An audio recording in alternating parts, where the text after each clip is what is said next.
Production. Yo, by the way, apa kabar kalian para pemburu psikopat? Udah lama kan kalian nungguin konten ini? Kalian patut berbahagia karena pada kesempatan kali ini Sakai akan mereview sekaligus membahas sebuah film yang cukup mengerikan sekaligus ngakak edan. Dan tak lupa para bondon SMA yang menghiasi kegoblokan dari film ini. Tapi sebelum itu, Anda, terutama kaum Adam, jangan terlena oleh kebrohayan bola basket dari cewek-cewek yang ada di film ini. oke lah, kembali ke psikopat area camping. Ada yang tahu judulnya apa? Film ini berjudul Lumberjack Man 2015. Film ini berkisah tentang seorang psikopat yang bermukim di kawasan Camp Ceria di pelosok Amerika. Kuat apa enggak? Jelas kuat lah. Karena sepertinya psikopat ini adik kakak sama psikopat rawa cubluk.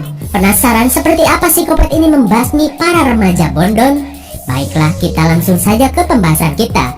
Dan seperti biasa, jika kalian suka dengan channel ini, silahkan subscribe aja biar gak ketinggalan video menarik lainnya dari Sakayang.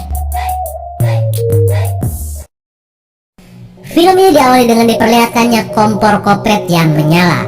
Kemudian terlihat bayangan seseorang yang tinggi besar bersamaan dengan judulnya. Ya, betul sekali, itu dia judulnya. Lalu terlihat orang itu tengah mempersiapkan alat-alat kopretnya. Dimulai dari mengasah kampak kopretnya, rantai kopet, gergaji kopet, sampai arit kopet. Jangan heran, kan ini si kopet jadinya patpet. Lalu ia pun terlihat sedang memasak sesuatu. Masak apa ya bun? Yang pasti bukan untuk menu buka puasa. Singkat waktu, Sin pun beralih ke dalam sebuah bis yang akan melakukan karya wisata. Terlihat seorang wanita cantik dan sensual bernama Faith. Ia yang memiliki tombol badak menjadi sorotan mata para bujangan pemburu bondon belia. Namun, yang namanya cewek remaja saling sirik body sudah menjadi hal biasa. Ia pun dilabrak seseorang yang bernama Daniel. Ia yang selalu menjadi sorotan utama kini mendapati saingannya. Ia pun berbacotan dengan Faith. Namun si Faith gak kalah gede bacot, sehingga si Daniel kalah dan ngambek. Penting gak penting sih perkenalan karakter ini. Kini, Sin beralih ke seorang bapac bernama Peter. Ia yang baru tiba dikagetkan dengan bis sekolah yang tadi. Apalagi para siswinya malah pamer tombol kebanggaan mereka ke jendela. Namun sial, Peter yang kebetulan lagi pegang HP malah mendapati gambar blur. Suwe. Lalu, ia pun mampir dulu ke sebuah toko kelontongan milik. Nah, pintar, masa gak tahu Sultan? Ia pun kepo kepada kasir di sana tentang tujuan bis sekolah yang selalu melewati jalanan ini. Hingga si kang kasir bilang, biasa, anak sekolah lagi banyak yang study tour ke Kurtz Camp, atau biasa kita sebut Camp Ceria. Sontak si Peter seolah mengetahui sesuatu. Ia pun segera membeli banyak sekali pelor app dan seperti mempersiapkan diri akan sesuatu. Singkat cerita, sampailah mereka di Camp Ceria. Dengan gaya bicara ngegas, si kang sopir menyuruh mereka untuk turun. Dan sugan, si pak sopir pun langsung tancap gas setelah menurunkan semua murid. Kayak buru-buru ngejar apa gitu si sopir teh. Setelah itu, para murid pun dikumpulkan oleh si guru Ceringe bersama si bu guru Seksoy. Dan para murid pun dipersilahkan untuk menikmati keindahan alam di tempat ini. Mau kemana pun sok aja, nggak apa-apa, asalkan sambil melakukan tugas tadinya. Mereka pun dibagi menjadi beberapa kelompok yang terdiri dari 2 orang. Mendengar hal itu, para murid yang didominasi wanita-wanita Seksoy pun kegirangan, dan mereka pun pergi. Di sisi lain, si kang sopir pun lagi ngabret tancap gas seedan-edannya. Dan ternyata, pantes aja buru-buru, si kang sopir udah punya janji dengan 2 bondon. Meski si bondon lagi ngambek karena kelamaan menunggu, akhirnya mereka berhasil terayu oleh sebungkus garam beriodium, atau biasa kita sebut sebagai uyah haram. Singkat waktu, kang sopir pun ngetem di ruyuk yang sepi, dan terjadilah adegan di sekolah bergoyang. Gelo, getaran segede apa yang bisa menggoyangkan bis? Cik mikir. Dalah. Namun di saat mereka sedang asyik, datanglah psikopat yang membawa gerobak akan menghancurkan kemaksiatan di muka bumi ini. Yang disada di HP teh. Sorry guys, tadi ada yang nge-WA. Kita lanjut. Dan ketika kedua bondon ini lagi asik, kampak Kopet membuat dua kepala bondon terlempar. Lalu si sopir yang lagi asoy menghirup aroma terasi di bawah baru sadar akan keganasan Kang Kopet. Alhasil ia pun modar. Kembali ke remaja glowing, Fate yang lagi bengong melihat kucing di pasir terkagetkan oleh suara aneh di balik jerami. Karena penasaran ia pun mengeceknya. Ternyata itu hanya si bongsor Mupreng. Fate pun merebut bukunya dan menemukan gambar sketsa para wanita seksoi. Dan karena malu ia pun kabur. Di sisi lain, dua remaja Bangor lagi asik udut Bob Marley. Namun ketika sedang asik, untung saja cuman Kang Ternak yang memergoki mereka. Ia pun membawa dua remaja ini untuk dihukum bersihin kandang kuda. Lalu ia pun merebut udutnya dan dihisap sambil baca majalah gaul. Dirasa efek udut udah kerasa, kedua remaja ini pun kabur. Namun si Kang Ternak gak sadar. Singkat waktu, Kang Ternak lagi santuy ngefly, iseng-iseng lihat foto mantan pacarnya yang bernama Neneng. Neneng, kenapa kau meninggalkan AA? Ujar si Kang Ternak. Hingga tiba-tiba si Kopet camping mendatangi Kang Ternak. Namun karena ia sedang teler parah, ia malah menganggap si Kopet camping sebagai mantannya. Oh, Neneng kembali kepadaku. Ia pun mendatanginya dan mencium rambut Neneng. Namun ia heran, kenapa rambut Neneng malah kayak sapu ijuk. Lalu ia pun jelas modar. Di lain tempat, Peter yang sudah curiga akan terjadi pembantaian di Camp Ceria, ia pun mengunjungi polsek sheriff terdekat. Peter pun berbincang dengan sheriff cantik nan glowing kamanakarep bernama Sheriff Ichi. Ya, gua mah ngarang aja soalnya ia jutek banget pas perkenalan. Peter lalu memperingatkan sheriff glowing itu untuk segera mengevakuasi anak-anak di Camp Ceria karena menurutnya akan ada pembantaian hebat di sana. Mendengar itu semua, Ichi pun cuman ketawa ketiwi karena informasi Peter seperti orang yang lagi ngarang. Alhasil, ia pun diusir Neneng Ichi. Kembali ke Camp Ceria, terlihat si bongsor lagi kelayaban gak jelas sambil nyemil pisang. Lalu tiba-tiba ia mendengar suara bidadari di balik semak-semak. Dan ternyata, oh my god, ternyata ia melihat dua siswi sedang mandi di danau cinta. Si Pirang nan Unyu dan si Keriting nan Seksoi sedang kucuprakan di air. Namun gak ada pelanginya. Tapi ketika si bongsor sedang asik nonton, tiba-tiba sial sekali, tiba-tiba pohon besar menimpanya sampai modar. Jelas saja itulah si Kopet yang nebang pohon buat ngekill si bongsor. Dua cewek yang lagi asik mandi pun kaget dan tiba beranjat keluar dari air. Di sisi lain, aing mah kuda lumping terus. Dua sejoli yang lagi asik di dalam hutan baru beres melakukan aksi ngaduk semen. Namun saat udah beres, si cewek malah kehabisan udut. Mana udut kulit udah lemes kan? Lantas ia pun menyuruh pacarnya cari udut. Kalau enggak, ia gak bakalan melayani ronde kedua. Mendengar hal itu, si cowok pun mau gak mau berangkat dan cari udut. Namun sialnya, si Kopet yang tiba-tiba berada di sana sedang memperhatikan mereka. Kalian jangan kaget kalau si Kopet cepat banget pindah-pindahnya, karena jurus Hokage keempat udah bagaikan kentut bagi dirinya. So easy. Lalu ketika si cowok sedang berjalan, si Kopet dengan mudah mencabut kepalanya. Tentu saja teriakan dari si cowok terdengar si nenengnya lagi recharge energi gabrut. Ia pun mengecek sumber suara itu, dan ternyata si Kopet itu pun mematah-matahkan kaki dan tangannya seperti melipat-lipat meja portable.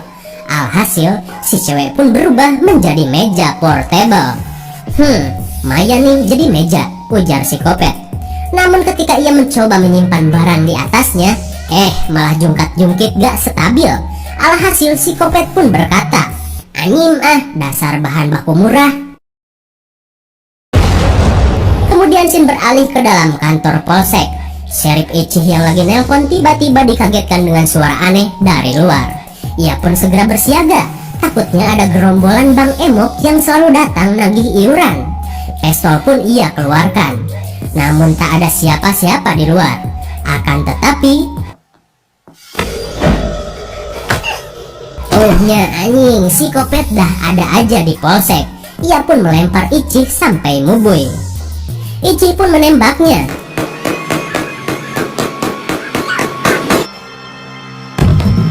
Satu klip pistol ia habiskan untuk si Kopet, dan si Kopet pun ambruk. Ah, masa iya seletoy itu? Lalu ketika Ichi mengeceknya, oh, Ichi nggak bodoh kayak di film-film lain. Ia pun memastikan kematian dari si Kopet itu. Dirasa udah mokad, ia pun segera meminta bantuan. Apa gua bilang? Si Kopet kuat. Ichi pun ripuh dengan kapak di punggungnya. Lantas ia pun mencoba melawan dengan alat seadanya.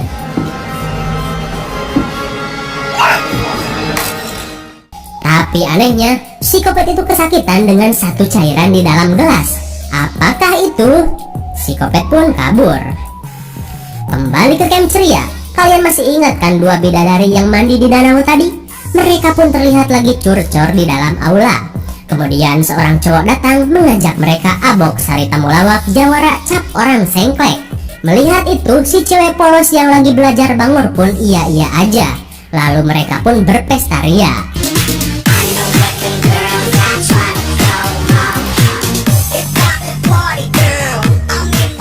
Hingga setelah dirasa para ladies ini udah abok, pun mencoba peruntungannya dengan akan mengeluarkan rudal kebanggaannya. Kali aja disosor, tapi tiba-tiba alangkah kaget setelah edannya mereka ketika si Kopet itu datang menjebol tembok dan menggerebek mereka. Para ladies pun lari ngabret seedan-edannya. Namun si cowok malah pelangak-pelongo seakan gak percaya dengan apa yang ada di hadapannya. Alhasil, ia pun modar.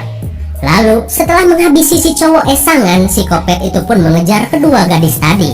Tapi seperti biasa, si Kopet cuman butuh jalan kaki aja buat ngejar orang yang lagi lari. GG kan? Dan tiba-tiba teman si Pirang pun terjebak jebakan Kopet. Ia pun meminta tolong. Namun karena si Pirang ketakutan parah, ia pun meninggalkan soulmate-nya itu. Hingga tak berapa lama si Kopet pun datang.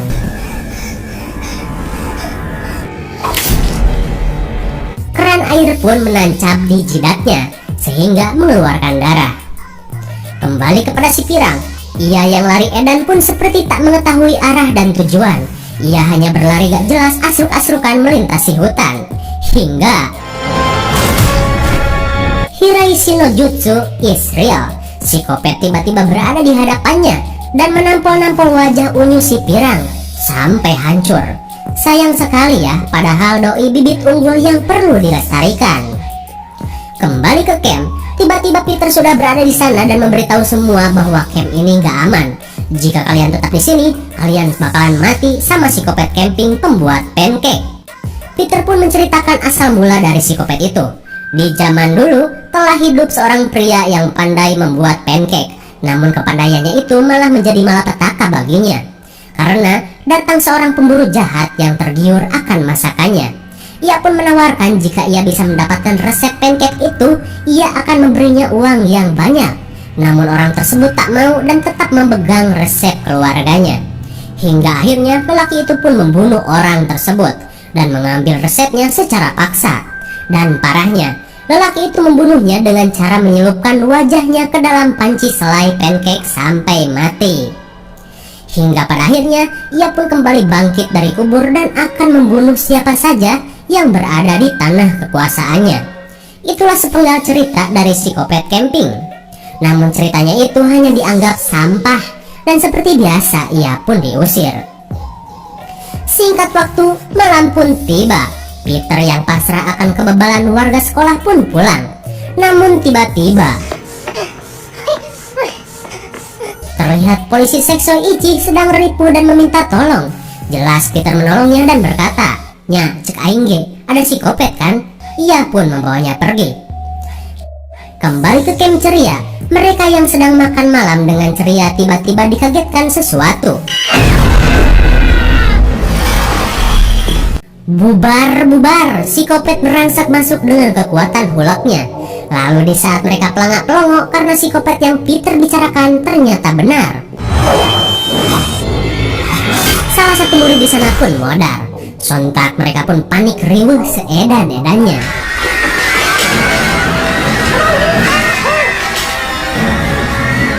Semua orang dibantai tanpa pandang bulu keriting.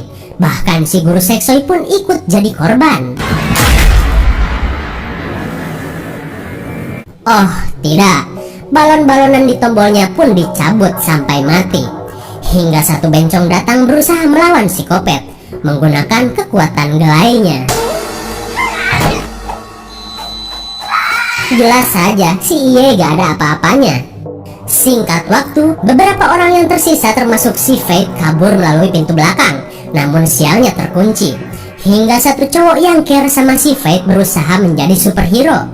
Ia berusaha menahan pintu agar si nenek cantik bisa kabur. Alhasil,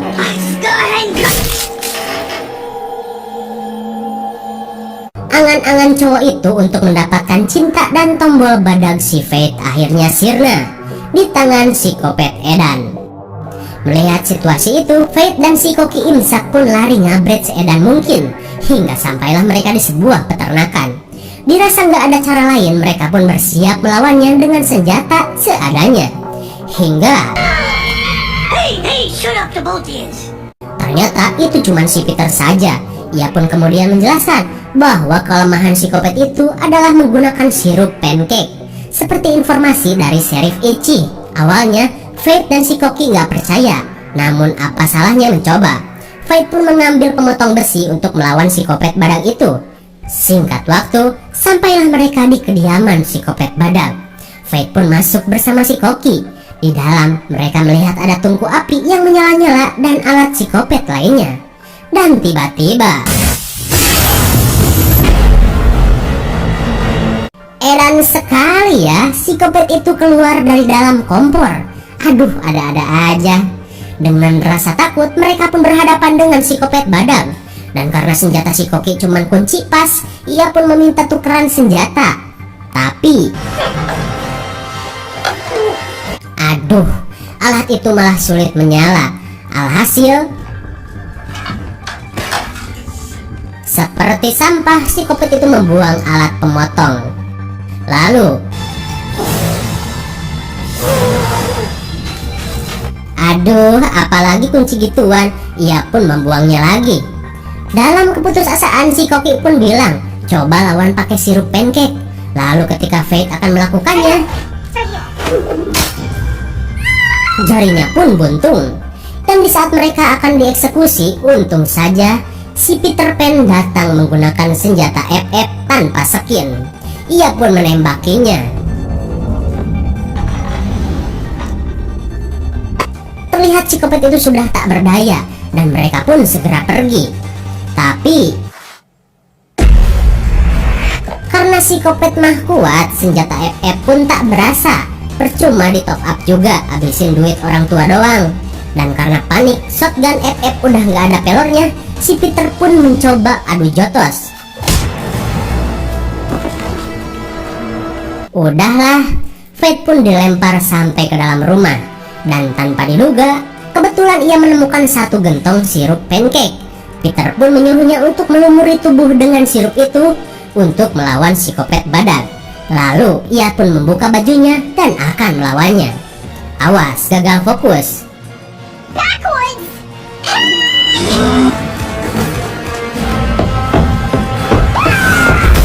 Akhirnya psikopat itu mati dan meleleh.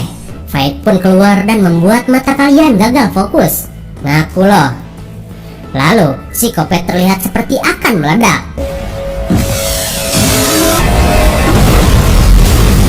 Aduh, damage dari bola basket emang bikin puyeng. Psikopat itu pun modar dan terbakar bersama rumahnya. Singkat waktu, siang pun tiba. Peter, Sheriff Ichi, Koki Imsak, dan untung saja si Fate dikasih baju.